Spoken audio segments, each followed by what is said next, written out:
Emmanuel, জয় যিশু। সর্বপ্রথম মহান ঈশ্বরকে ধন্যবাদ জানাই তার অসীম দয়ায় এই সুন্দর দিনটি দেখার জন্য সুযোগ দিয়েছেন।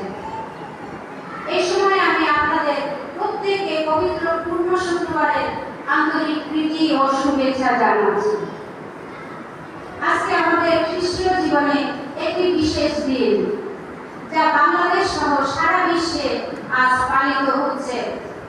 প্রভু যিশু ক্রুশীয় সত্যবাণী।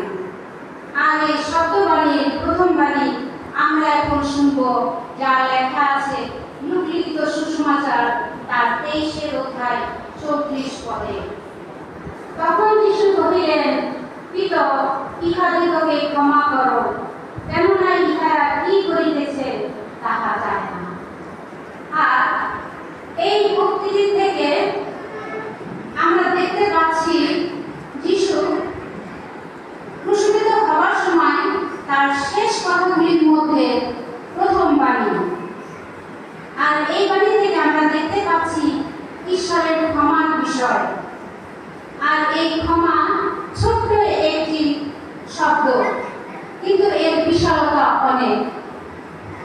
আমরা প্রার্থনার সময় বলে থাকি, হে ঈশ্বর, তুমি ক্রোধে ধীর ও দয়াতে মহান, তুমি নিত্য অনুযোগ করো না, চিরকাল ক্রোধ ধরে রাখো না।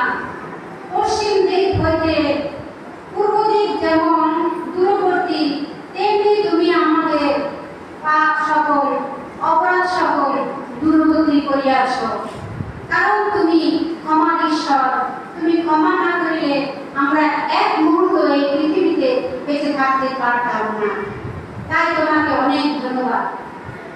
আমরা এই প্রার্থনার মধ্যে দিয়ে অনেকেই অনেকভাবে ঈশ্বরের কাছে ক্ষমা চেয়ে থাকি, কিন্তু আমরা এই ক্ষমা বলতে কি বুঝি? আমি যদি বলি, এই ক্ষমার অর্থ হচ্ছে প্রতিশোধ নেওয়ার ক্ষমতা, অথচ প্রতিশোধ নেয় না। আবার বলছি, ক্ষমার অর্থ হচ্ছে প্রতিশোধ নেওয়ার ক্ষমতা যার আছে, অথচ প্রতিশোধ নেয় না। আমরা যদি একবার যীশু খ্রিস্টের সেই ক্রুশীয় যন্ত্রণার দিকে দেখি, যে কিভাবে তাকে গেতসেমানি বাগানে প্রার্থনা করার সময় সেই ইস্করিওতীয় যুদা শত্রুদের হাতে সমর্পণ করে দিয়েছিলেন এবং তাকে সারা রাত চাবুকের আঘাতে প্রহার করা হয়েছিল, কিন্তু তিনি কিসের জন্য এত কষ্ট সহ্য করেছিলেন, যা তিনি আমাদের জন্য সহ্য করেছিলেন? তিনি চাইলে পারতেন তাদের বিরুদ্ধে ব্যবস্থা নিতে। তাই তিনি বলেছেন যে, আমি তোমাদেরকে বলিতেছি, তোমরা কোনো কিছুই ব্যবস্থা নিতে পারবে না। তাই এখানে বলা হয়েছিল যার প্রতিশোধ নেওয়ার ক্ষমতা আছে, কিন্তু তিনি প্রতিশোধ নিচ্ছেন না।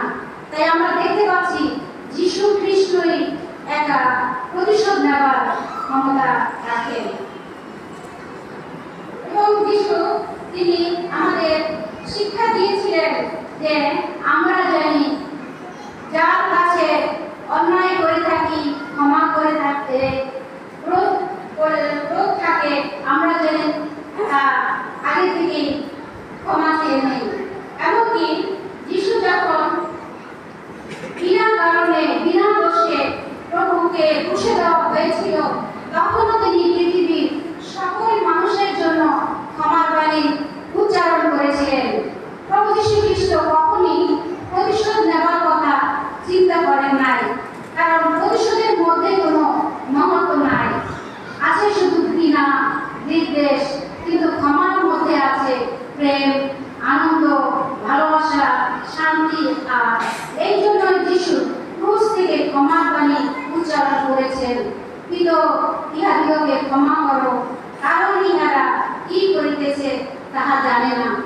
আমরা লূকা লিখিত সুসমাচার 23 অধ্যায় 24 পদে দেখেছি। আমরা আরো যদি দেখি, রোমীয় তার 12 অধ্যায় 19 পদে লেখা আছে, হে প্রিয়েরা, তোমরা নিজেরা প্রতিশোধ লইও না, বরং ক্রোধের জন্য স্থান ছাড়িয়া দাও, কারণ লেখা আছে, প্রতিশোধ লওয়া আমার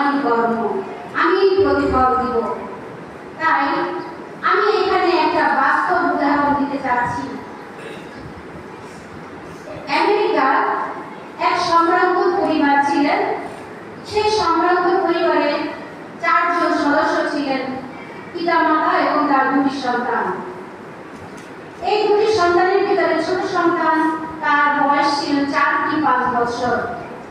এই ছোট বাচ্চাটি যখন বাইরে খেলা করতেছিলেন, খেলা করতে করতে একসময় তার বাবা তার ছোট সন্তানকে খুঁজে দেখছে, সে তার সন্তানকে খুঁজে পাচ্ছে না। খুঁজতে খুঁজতে দেখলো যে বাচ্চাটা তার বাইরে যে দামি গাড়িটি লেখা আছে সেই গাড়ির পাশে সে খেলা করছে। আর খেলতে খেলতে সে অবুঝ বাচ্চা, সে বোঝে না, সে গাড়িটিকে একটা দাগ করিয়ে দিলেন। তখন বাবা যখন দেখলেন যে এই দামি গাড়ির উপরে একটি দাগ পড়ে গেছে, তখন বাবা আর নিজের রাগ সহ্য করতে পারলেন না। তখন বাবা তার অতিরিক্ত ক্ষিপ্ত হয়ে তার বাচ্চা যেটার উপরে দিয়ে আঘাত করেছিলেন, যা দিয়ে আঘাত করেছিলেন, সেটা দিয়ে তার বাবা তার ছোট বাচ্চার উপরে হাতের উপরে প্রহার করেছিল। তখন বাচ্চার কান্নার শব্দ শুনে মা ঘর থেকে বাহির হয়ে আসলেন এবং দেখলেন তার বাচ্চার হাত থেকে দরদর করে রক্ত বের হচ্ছে এবং আঙ্গুলগুলো ফুলে গিয়েছে এবং সাথে সাথে তারা দুজনে হাসপাতালে নিয়ে গেলেন এবং ডাক্তার দেখে বললেন যে বাচ্চার কিছু পরীক্ষার দরকার আছে এবং আরো বললেন রিপোর্ট দেখে যে বাচ্চার সম্ভবত অপারেশন লাগবে। এরপরে বাচ্চাকে অপারেশন করার পরে তখন ডাক্তার বের হয়ে তার পিতামাতাকে বললেন, আমরা অনেক চেষ্টা করেছিলাম বাচ্চার আঙুল দুটি বাঁচানোর জন্য, রক্ষা করার জন্য, কিন্তু তা আমরা পারি নাই।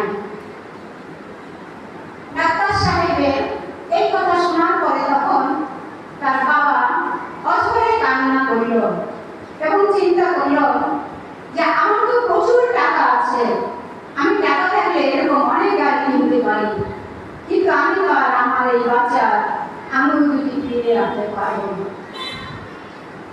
তাই আমরা যদি একটু চিন্তা করে দেখি যে আমাদের জীবনে অনেক ধন দৌলত, টাকা পয়সা, অর্থ সম্পত্তি আছে বটে, কিন্তু আমাদের যদি ধৈর্য শক্তি না থাকে, আমরা যদি আমাদের জীবনের ক্রোধটাকে কন্ট্রোল করতে না পারি, আমরা যদি একে অপরকে ক্ষমা করতে না পারি, তাহলে আমাদের এই টাকা পয়সার কোনো মানে নেই। তাই ঈশ্বর বলেছেন আমরা জানি নমনীয় হই। আরো কিছু বলেছিলেন ক্ষমার বিষয়ে,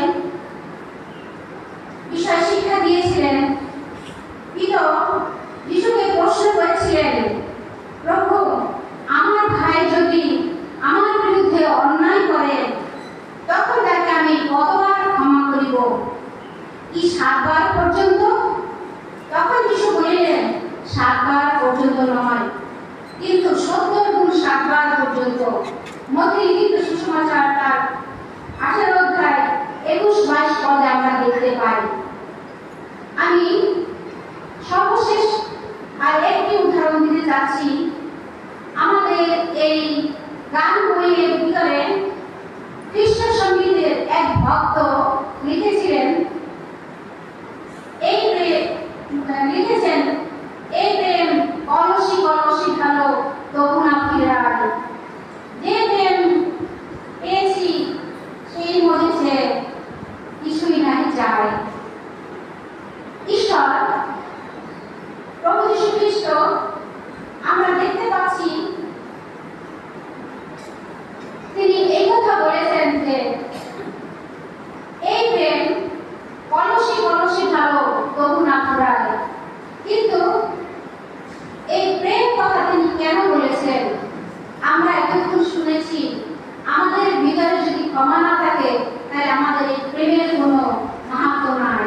তাই আমাদের প্রত্যেককে এমন প্রেম থাকতে হবে বা এমন শক্তি থাকতে হবে ঈশ্বরীয়, আমরা জানি একে অপরকে ক্ষমা করতে পারি।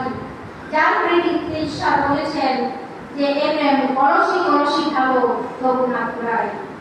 এ প্রেম যে পেয়েছে সেই মতেছে কিছুই নাহি চায়। ধন্যবাদ সবাই।